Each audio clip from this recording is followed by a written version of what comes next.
How's it going, doggy people? I hope you all are doing well. We are back at it again with a new person's time, actually, but another review. Somebody has requested that I look into Nate Shoemer, I believe his name is. Nate Shoemer, and I don't know really anything about him. I think one video I saw of his was where he was working with a puppy and he was using positive reinforcement, so kudos to him. So we'll see if he, actually is positive reinforcement or if he just claims to be that. Again, I don't know anything about this guy, so just like with everything, it's not personal. I'm just giving my opinion, my review, from one trainer to another. Again, I don't know anything about him, so using everything under Fair Use Act for criticism, educational purposes, trying to give the dogs a voice, point out things that I see that, I like and things that I might do differently. So we're looking at a video I picked at random, easily and quickly teach your dog not to jump on people. So if you're ready, then let's get started. Explain and demonstrate how to teach your dog not to jump up on people. This is a common issue that a lot of people run into, and it's much easier to fix than you may think.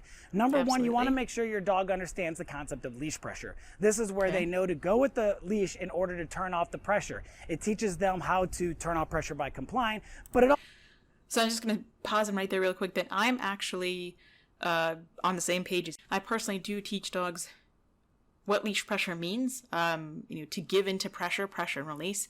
When I use it when teaching a walk or when teaching a dog not to jump. But for me, I'm very specific about how I teach that pressure. I'm not a big person on, turn it on, turn it off. If the dog seems like they're just too stressed and too excited, then I'll try something else. So I'm not saying that he's going to necessarily be really hard, yank and crank and all that. But I see a lot of trainers out there saying, oh, I use pressure and release. And it's like, well, it's not really... it's easy for people to put pressure on the leash, but we have to have really good timing because the release of that tension is what the dog learns, I guess, as a way to turn it off. But, again, I teach dogs with as little pressure as I possibly need to get them to move into it. I try to teach dogs to be as soft as they can. With that, I need to be soft and I need to have really good, leash control and really good soft hands. Soft hands make soft horses and also soft dogs. also helps give our dog a very clear direction of what we want and what we expect from them. So this is exactly how I teach dogs not to jump up on people. Okay, so I have actually worked with this just the other day with a dog, and I did use a leash as just a way to keep the dog stationary, where I would have the owner have their dog, this is not the only way, by the way, this is not the only way I teach it, it's not the only way to be taught. This dog was just, I could not get away from him. He's a very large dog, a mixed breed, super sweet, and just super excitable. So I had the owner put a leash on, he has a 6-foot leash. I stood 7 feet away. So the owner was really just there as the anchor, and I interacted with the dog. When I would step towards the dog, he would try to jump, I would back away. The leash and whatnot is just there to keep him tethered to a point where he's not, just tied up by like 2 inches of leash. He has slack, he has room to move around, and when he would try to start to jump, I would back away. Then I would come back, say hello. As long as he was 4 on the floor, I could give him a reward. I can give him attention, calm attention, so I don't get him excited again. Or I can give him, drop a small treat. Yes, I use treats. I think there's nothing wrong with it, and we fade away from that over time. But that's how I do it. So we'll see how he does it. I have the dog, and then I'm going to let my friends know, or whoever's coming over, all right, I'm working on teaching my dog not to jump up. So What I want you to do is pet my dog as long as all 4 paws are on the ground. Good. The moment my dog jumps up, I want you to stop petting. Good. When all 4 paws are back. I just want to pause him here real quick that I think it's great that he is instructing his guests what he's working on, and he gives them instructions of what to do. Very clear communication with the human. Therefore, it can be clear with the dog. So I think that's awesome that he is letting them know what to expect, that he is working on it, and it's very simple instructions for them. That, hey, if he has 4 on the floor, you can pet him. If, he tries to jump, stand up and stop the petting. I don't know if he's going to say it or not. I always like to instruct people to avoid eye contact when you are petting in the beginning and try not to bend over, because that makes it that much more interesting for the dog, and we're kind of like more advanced in that sense, where if you bend over to pet the dog, if it's really little, it's a small dog, it's kind of hard not to, but even with a big dog, you bend over or you get too close to them in their face and then they want to jump because they get excited. So that's just me, but we'll see what he says. on the ground, go back to petting. And what I'm going to do when my dog jumps up is I'm going to apply the leash pressure. Once my dog's back on the ground, I instantly turn the pressure off. So we're going to be using 3 out of the 4 quadrants of opera conditioning. That's your positive and negative reinforcement, positive and negative punishment. So positive reinforcement, we're petting the dog when they're doing the behavior correctly. The moment they jump up, we remove the reward, so that's going to be negative punishment, taking away the reward. We turn on the leash pressure, which is negative reinforcement. Yep, which I have stated before that I do technically use negative reinforcement. I mean, look, I'm not ever claiming here to be like a perfect saint. Okay, like I use as much positive reinforcement as I can, and there's times when I'm going to set boundaries for a dog. So I do teach leash pressure, and I teach it because for me, I just think it's a handy thing to teach a dog to be able to be comfortable with. We teach them, we prepare them so later on in life, or in everyday life, we can use a bit of tension, and they know they don't freak out. They know what to expect. They can move easily into that leash because you're using a finger. I mean, like with my Shiba, I say it all the time. He's so soft, I can walk him with a finger. I can put a tiny branch, twig, the width of my pinky or even smaller, in the ground, stick it in the ground, put his leash over it, and if he feels that slight bit of tension from that twig, he will just sit there and wait. He thinks he's stuck. A retractable leash has too much tension for him to pull, so I have to reel it out for him. It took us a long time to get him that soft, but I'm very grateful because there's times when I've injured myself where I have an arm full of groceries, and I can still walk him easily with that one hand, and he doesn't go freaking out, go into fight or flight. He doesn't freak out with the opposition reflex. So that's why I teach it. I think it's great that he is explaining that, hey, we're using positive reinforcement, we're using negative reinforcement, we're using, negative punishment, which is removing something the dog wants. So positive punishment in this case would be adding something the dog doesn't like. So, if the dog jumps up and you just say slap him in the face, or you say, no, you squirt him with a water bottle, that would be that would be positive punishment, which is never necessary, just as an example out there. Once the dog's back in the correct position, we go back to rewarding. Now, so I would say, for me, and this is me nitpicking, not necessarily him, but just the words. When I hear someone talking about a behavior with an animal, I prefer to speak about it as, instead of a correct position, more of a desirable behavior, or a desirable position, if you will. I know I'm, again, kind of nitpicking and whatnot, but to me, our language and the words we choose to use can be very telling. I mean, like command versus cute. It's not just, trying to one up somebody, but it's because there's meaning behind that, the definition behind it. I'm not commanding a dog to do anything. Otherwise, it sounds like more of like a slave-master relationship. I'm your master. No, I'm your person, or I'm your partner, or I'm your pet parent, or I'm your mom, or whatever. Okay. So that's just for me. I'm not getting on his case by any means. This is not a personal thing for him. This is just in general that I would pick that out of anybody. We've already done this a couple times, and the dogs are a little bit too well behaved, and they're not jumping up the way that we want them to. Sorry, I was drinking some water, but okay. So the way he says that there tells me that either for the sake of the video or for the sake of maybe how he trains, he's trying to set the dog up for failure. Even with as little as that failure may be, and that punishment is not anything that's detrimental or horrific, the fact that he is focused on trying to get the dogs to jump, instead of really being able to show the world that it's even better to reinforce the fact the dogs are not jumping, because a reinforcing behavior is stronger.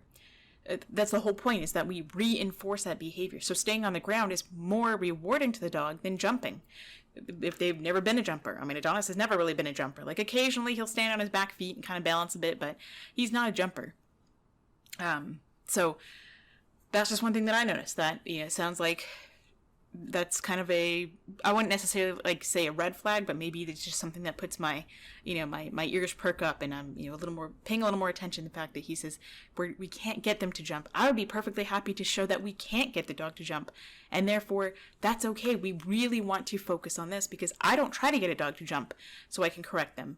I try my best to not put myself in a position which then puts the dog in a position to want to jump.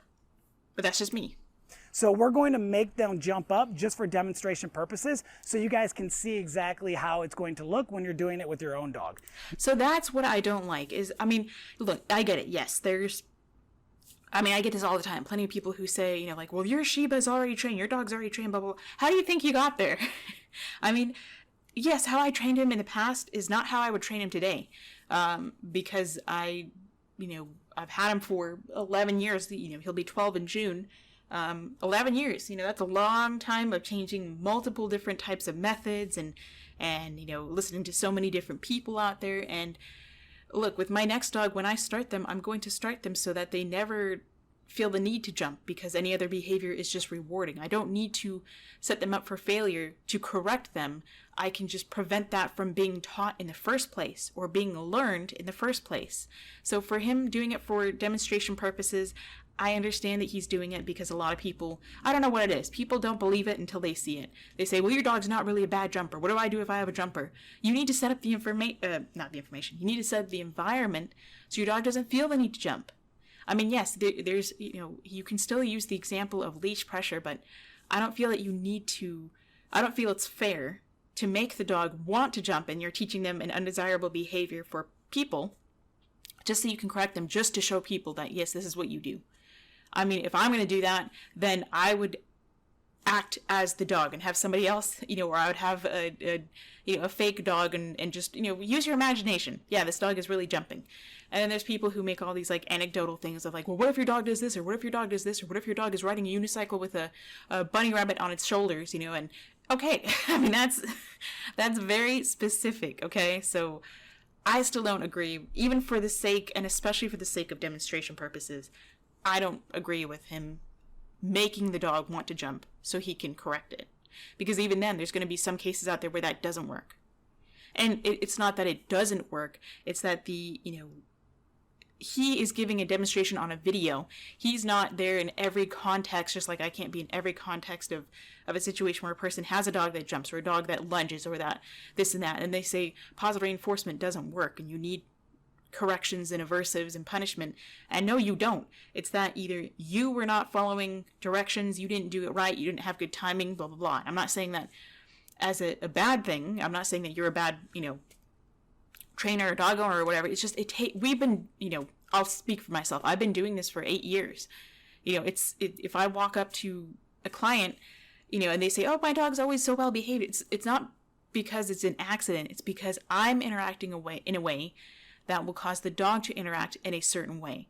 Versus the owner who's used to the dog, they have all these little tiny, minute signals and whatnot that they tell the dog, you know, they're not paying attention, or they do things that make the dog want to jump because they're not paying attention to their body language. They haven't done that, with lots of other dogs. They're not actively, constantly trying to be aware of what their dog could be learning or what they could be teaching their dog. Now, keep in mind, in order to get a dog generalized to the training, you have to do this with multiple different people until your dog realizes that the rules apply with everyone. On average, it's usually 8 or more people. So let's... Interesting. So I didn't know that about the 8 or more people. I mean, I think that's great. Again, I don't take my Shiba to go actually meet a lot of other people. I mean, I guess we did when he was young, but again, he's never been a jumper. So yes, generalizing and proofing and all of that is absolutely terrific. And for me, like, yes, there's rules, there's boundaries, but I don't necessarily like to think of it as, it's just a behavior that I want it to become a natural behavior that they don't feel the need to jump on people instead of saying, hey, it's a rule and you don't get to do this and that. I mean, yeah, obviously we don't want it, but again, that's just how I think.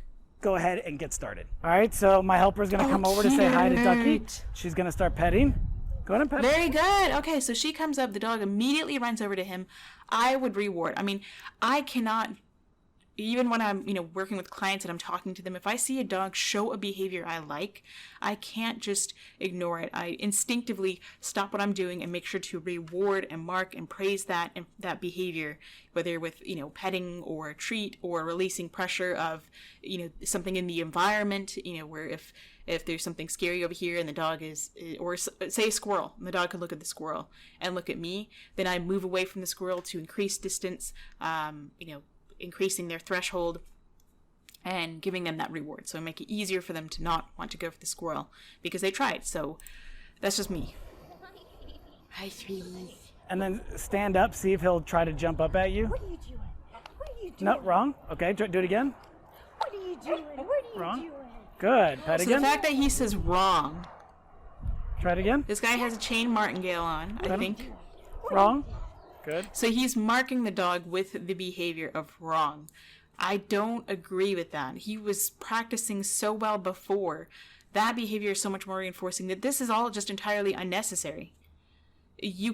All you really need to do is just reinforce the other behavior and make it stronger. Now he's going to start jumping more, therefore going to have to be corrected by people in this environment because they're teaching him a behavior they don't want to see. You don't need to see the bad behavior. Okay, people, turn your listening ears on. You don't need to see the bad behavior to correct it. Practice the behavior you want to see. Okay. Because I get that all the time. I don't need to see the behavior of the dog lunging and barking and trying to rip somebody's face off or just jumping or not doing this or not listening. That's why your dogs interact so well with me, because I know what I'm doing and I know where their mind is going to go and I know how to prevent them from practicing that behavior, even if it's just one more time. Okay, so don't let them and don't try to reinforce or push them to practice behaviors you don't want. What are you doing? Wrong. Good boy. Go ahead. So still no other reward. Even there, he looked at him other than a good boy. And for me, I think he's pretty okay with the leash pressure. For me, I would prefer if he were, say this is, again, a 5-foot leash. If she were standing 6 feet away, or, 5.5 feet away, or 5.25 feet away, whatever, and the dog jumps, then he doesn't have, he doesn't have as much slack being removed from the leash. Wrong. Good. So every time he jumps up, I'm saying wrong if I can, and then I'm applying leash pressure a little bit more. Wrong. Ouch. Good. I instinctively say ouch. I don't think it was really that bad. I mean, it's a loose martingale, but I don't like how loose the leash is and then it gets tight. I don't want a tight leash either, but, I can, and I'm sure he's using really light pressure too. It's really hard to tell exactly how much pressure he's using. So I mean, I'm okay with, what the tension he's using. I just don't necessarily agree with this as a training opportunity. And again, with me, I use as little pressure as possible. The reason why I would say, if I'm standing 5.5 feet away from a 5-foot leash is that I can stand there and the dog isn't really making contact with me. They're going to jump. And as long as the trainer is standing at the end of that 5-foot leash, the dog is in between us, then the dog isn't going to have too much slack to be taken out to apply more pressure to their throat. So what we're doing is, when he's doing what we want, we're applying positive reinforcement. That's the petting. Good boy. And then when he jumps up, we're applying negative punishment, which is the removal of the Ouch. reward. And then we go back to I petting. mean, again, it's instinctive for me to be like, ouch, I don't think the dog is in any pain. And you can do it as well if you're the handler. So I can pet him. Good job, buddy. He was a good boy. Very I still don't nice, think as that's long as fair. he stays off. He's trying to get him riled up. I would give him an additional reward, such as a treat, because the petting obviously is really exciting for him, but there's a difference between exciting and trying to set him up for failure and then just calm petting. So if I were to be petting him, I would be petting him calm, no matter what. I wouldn't want him in the beginning stages to be getting riled up petting, even if he sees that, the dog sees that as positive reinforcement. Then over time we could advance to that, to where you can be as happy, slappy, crazy as you want with the dog, so long as the dog is showing that they give consent to be pet in that manner, and the dog still is able to control their impulses. We can pet. If he were to jump up, just like he did earlier, one wrong, we apply the leash pressure, whatever word you choose. Once all 4 paws are back on the And I ground, don't we go. even really necessarily think that the word wrong has to be there. I mean, you can mark it so that later on you can tell him that, but again, he's not wrong. You're the one who's setting him up for this. He apparently was a hard case to get him to jump before, so why is he wrong? He's not wrong. I mean, technically you're wrong for making him learn by failure when he didn't need to. Back to petting. So I have one more helper, and it's very normal for a dog to jump up. We want to make sure we're not punishing him right away. I would work by ensuring, I would work to prepare him, and be aware that this person is coming in, they're getting down low, the dog may want to jump. So I might stand a few feet back so that way the dog, if he does get on his back legs, he's not going to make contact with the human. But rather showing them what the Good expectations job. are. See if he'll jump up if you See, stand I up, don't like maybe talk that. to I him a little really bit. don't. He's getting stressed So because he's doing really he's stressed. That was a stress yawn. We've seen the whites of the eyes the whole time, whale eyes.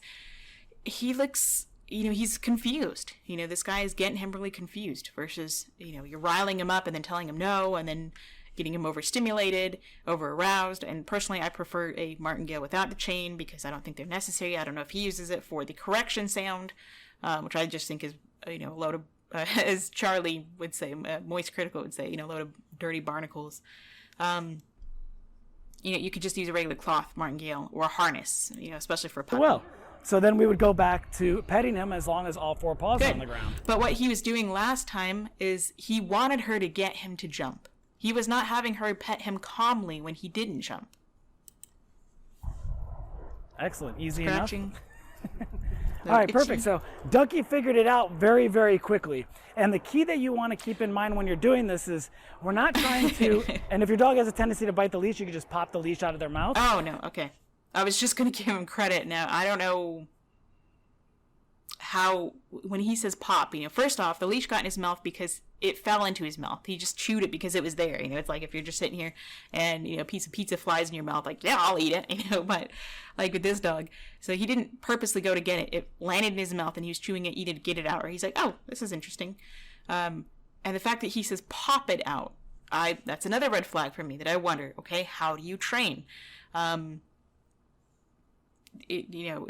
you pop it out like Dog Daddy, which will be in the video, 2 videos from now, you'll see where, when the dog is just chewing on the leash and he just pops it out of its mouth and you could seriously injure the dog. So by saying you just pop it out of their mouth, does he mean that you just, like he did very softly, just kind of move it out of the dog's mouth when they're opening it, or do you actually mean to pop it? So that's just me.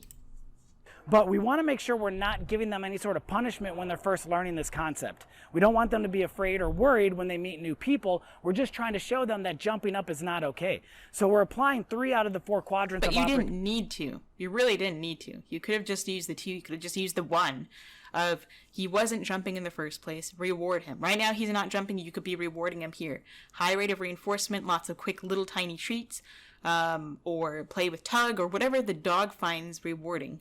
Food is just the fastest way to achieve that, and you can fade away from that. Then over time you can slow down your rate of reinforcement, and then you can move away from that to where just the petting and attention, or the tug or whatnot, the dog still gets rewarded for being 4 on the floor. Conditioning. Positive reinforcement, that's the petting. When the dog jumps up and we remove the and it's only positive reinforcement if the dog finds it rewarding. If the dog doesn't find it rewarding, it's not positive reinforcement. We say it is because it can be a form of that. We're adding something seemingly positive to the dog, but if the dog doesn't necessarily even care about petting, then it doesn't matter. That's the negative punishment we're taking away, and then we're using the leash pressure, which is negative reinforcement. Again, you We almost turn pop the pressure leash on back when in they his little comply, we turn it mouth. off. When you do this exercise, you want to make sure your dog I do understands like the concept. that he's letting the puppy just lay down. Some trainers, I swear, they're just so anal and just so uptight about the dog constantly being sitting up or standing up. They can't lay down, they can't scratch, they can't sniff, they can't do anything. Of leash pressure, going with the leash and following the leash, going into the desired positions in order to turn off that pressure. If your dog doesn't know leash pressure when you do this exercise, it can still work, but it's not going to be as effective or as clear. So make sure your dog knows and understands the lease pressure before doing this. So now he's going if you for it. want true, see if he bites it, I just pop it out of his mouth. So this is a common thing. No. I disagree with that. I think that can become very dangerous. No, I don't like that. Dude, you're losing a lot of brownie points with me. I'm already not a fan of him. I don't think he's anywhere near the other people I've looked at, but I wouldn't necessarily recommend him. Let's just say that. I wouldn't recommend him. I would recommend, of course, Kiko Pup. Look at Victoria Stillwell, look at even Zach George. You can look at Training Positive, I believe. He's in the YouTuber on here. Yeah, there's plenty of other people that I would recommend over even this guy. We'll run into as well. Ouch, ouch, Good. no! I just simply pop it out of the dog's mouth. And then he went to go pet, but he didn't even pet. He just tapped the dog on the nose. They don't think it's okay to bite, and we take the enjoyment or the fun out of it by popping it out of their mouth. No, you cause pain. You can hurt his tooth, and he's young. You can hurt his mouth. That is very dangerous. I disagree. So, if you want full reliability on this, because some dogs, even after you do this, are still going to want to jump up on people. It would help if you didn't practice the unwanted behavior. Point where my dog jumps up, I say wrong, and my dog comes off of the person on their own, then that shows me that they know what they're supposed to do. We've given them a very clear path to success, and they know how. I disagree with that. If you can see my mood's changed, screw this guy, I don't care. If your dog does understand the correction word, it doesn't mean that they know and they were still choosing to do it. I mean, they understand the correction word, and they may know that is more reinforcing to not jump because of a correction. The correction is more reinforcing than something positive or perceived to be positive. But you set the dog up in a situation where they were not prepared enough. They couldn't handle it, so that would be, again, a human error. If a dog, anytime the animal, quote unquote, messes up, it's the human's fault. So we shouldn't put blame on the dog. It's not the dog's fault. The dog shouldn't be punished because we had, birthday party and the clown walked in. The dog's never seen a clown. He's really excited. Although he knows, although he understands to not jump on other people. We can't say what the dog really knows and doesn't. We can understand that we can make the correlation that the dog understands the word wrong or no or or whatever, because it has been paired with punishment. So the dog says, oh, this is the prerequisite. I'm going to be punished. Whatever that may be. If the dog listens to the word wrong, then it's because they have paired that with something that is enough of a punishment to prevent them to want to continue what they're doing. How to turn off pressure by complying. So if I wanted to transition it over into an actual positive punishment, I would switch the negative reinforcement to the positive punishment. That's going to give us our reliability. But I don't like to start that until the dog actually knows. I disagree. You don't need punishment to make a dog reliable. In fact, that could make them more unreliable, because then, they only have the threat of punishment versus, so they avoid it because of the threat of punishment. When the threat of punishment is not, sorry, my monitor's rocking.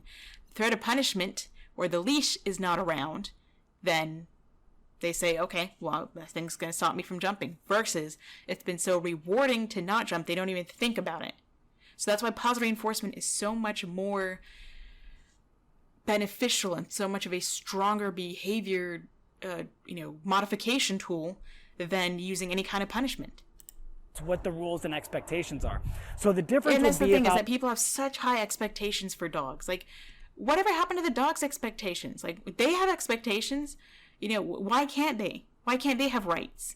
Why can't they have an understanding? Is applying positive punishment is they would come over, they would pet him. If he jumps up, they would stop petting. I would say no, pop the leash, giving him a correction. All four paws are back on the ground. Yay, good puppy. No, don't like you. You lost everything. You say no, don't need to do that. Pop the dog. No, sir. So, okay, I'm going to leave this clown alone. So this guy, to me, is just as dumb as anybody else. I mean, yeah, he's nicer, but, again, everybody has a silver tongue. Like, he's like Jeff Gemlin, where he tells you what's going to happen before it happens, so you're not worried. But hearing how he talks, I disagree with that. That's just my opinion. He may be great. You can follow him if you want to. That's just my opinion. I don't agree with him. I would not suggest him personally. I would go with, anybody else. So, that was my review. Hope you enjoyed it. I know there was a lot of rambling about certain things like rate of reinforcement and reinforcement of behaviors and this and that and the 4 quadrants and all that nonsense. So sorry if that was difficult to understand. I try to speak plain penguin as much as I possibly can. But anyway, so I hope you enjoyed this video. I will be cracking down on the other requests that I've gotten recently. And in the meantime, go give your little loved ones some loving. Somebody who recently told me they have an ant farm and they will not give their ants a hug. I love that comment. So that's fine. You can you can give them a little peace sign from the outside. But yeah, hope you all have a good day, and until next time, stay positive.